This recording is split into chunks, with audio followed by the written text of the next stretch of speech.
Okay, real quick, because I don't like to hand out good advice and have to defend it without demonstrating that I know what it is that I'm talking about. It's weird to, what do they call that? Trot out your education or experience. So basically, the most important thing is that I can do this right here in front of you, and it'll work just as I said it would. I got a little fan here that I run. He's handy because he'll go right into a mold or somewhere small. I'll unplug him now. I wanted everything to dry because both Barge and Pros-Aide are contact cement. They're pressure sensitive, which is to say they don't require heat, they don't require catalyst. You just push them. The harder you push them, the more bonds they build as adhesives, and the stronger the bond ultimately becomes. Barge, you can see here on this L200 EVA foam, is a little yellowy.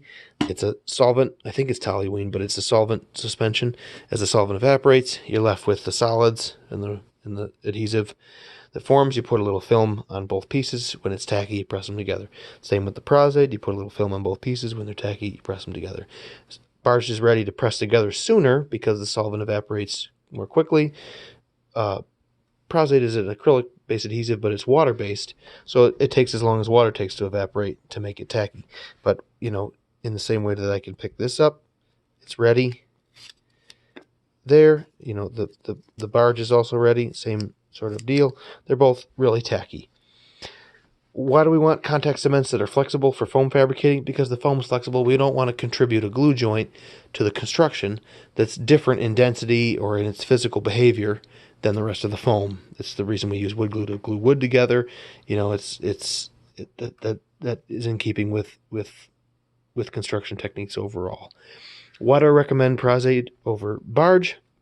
It's more expensive. It's more difficult to come by, etc. But if you can't ventilate or wear a respirator, or you're going to bother other people with the smell of this, as soon as I open this container, the whole room smells like Barge. I have to get real close to Pros-Aide to appreciate that it has a fragrance. This is designed for medical purposes and for gluing prosthetic appliances on in special effects makeup. It's approved for skin, right around your eyes and everywhere. You have to be careful when removing it because mechanically you can hurt somebody just ripping something off that's been glued to their body. But chemically, this isn't, unless you have an allergy or hypersensitivity, it's fine to have all over your body to start with. And there's no harmful vapors. But as you can see here, they're ready in the same way. It takes a little longer to dry, but I'll press the Barge together.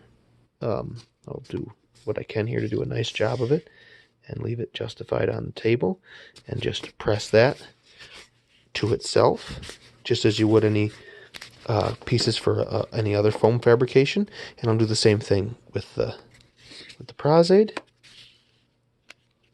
Immediately when I suggest this, there's people with impressive portfolios or work histories and novices alike that have all these reservations about how expensive it is. Of course, this is cheaper. If you want to do it traditional, you can do it traditional.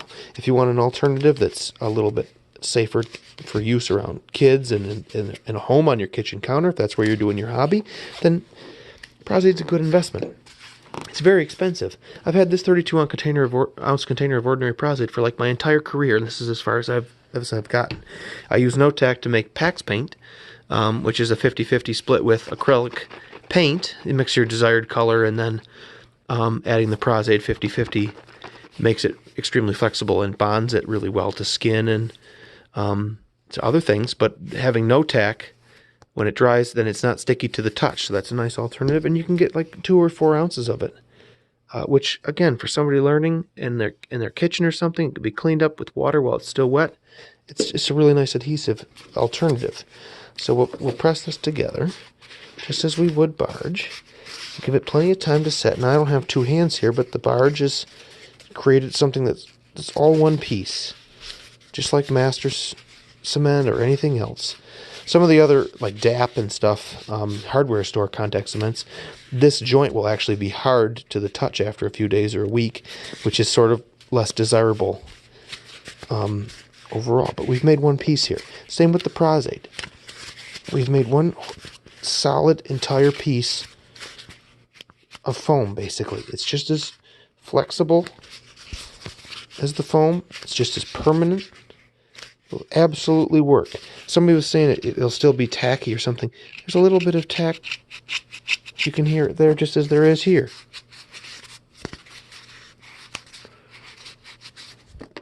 Okay? It's not sticking to me. There's no problem here. Works just fine. If you're going to leave something in your car in the California heat, or you're going to go out on set and shoot something all day, you might have a failure with this earlier, potentially, than with Barge or with Masters. There's some ragged edge, of the hypothetical curve of performance that it may not. I'm not having any problems with this whatsoever. It works just the same. It doesn't stink up the house. It's not bad to get on your hands. It's not going to burn up your eyes. It's a little bit more expensive. I have a gallon of this because I move through this stuff pretty frequently, and I move through this stuff pretty frequently as well. But most of these things have hung out in the shop here for years in this quantity. It's a very, very viable alternative for people that have a skin sensitivity or any of the other reasons that I cited. And I'm sick and tired of arguing with people about it. There it is for you, okay? Please acknowledge when somebody knows what it is that they're talking about.